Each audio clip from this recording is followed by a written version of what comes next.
జై శ్రీమన్నారాయణ. ఎవరైనా గోదానం చెయ్యాలనుకుంటే దానిని ప్రత్యక్ష లేదా పరోక్షంగా చేయవచ్చని చెప్తున్నారు పెద్దలు. ఆ ప్రత్యక్షంగా అంటే సాక్షాత్తు ఒక గోవును తీసుకుని ఒక బ్రాహ్మణుడికి మంత్రపూర్వకంగా విధిపూర్వకముగా దానం చేయాలి. అయితే ఆ గోవును తీసుకున్న బ్రాహ్మణుడు 1 సంవత్సర కాలం పాటు ఆ గోవును కూడా పోషించవలసి ఉంటుంది. అంటే ఎవరైతే దాత ఆ యొక్క గోవును గ్రహీతకి ఇవ్వగలిగాడో అతనికి 1 సంవత్సరం పాటు ఆ యొక్క గోవు సంరక్షణకు కావాల్సిన గ్రాసము కూడా ఇవ్వవలసి ఉంటుంది. ఇది చాలా జాగ్రత్తగా మన చెంది ఉంచుకోవాలి. అయితే ఆ గోవుని కొనే సామర్థ్యము శక్తి అందరికీ ఉండదు కనుక కృష్ణ భగవానుడు ఎంతో ప్రేమతో కరుణతో కృపతో మనకి ఒక చక్కని విషయాన్ని అందజేస్తున్నారు.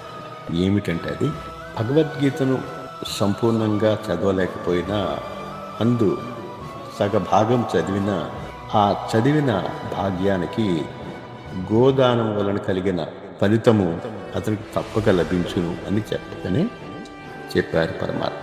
ఇప్పుడు ఆ శ్లోకాన్ని ఒకసారి మనం ధారణ చేసుకునే చిన్న ప్రయత్నం చేద్దాం.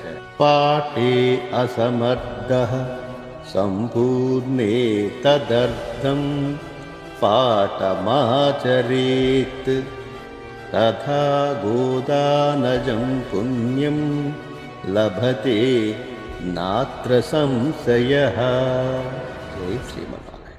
సబ్స్క్రైబ్ చేయండి, లైక్ చేయండి, షేర్ చేయండి.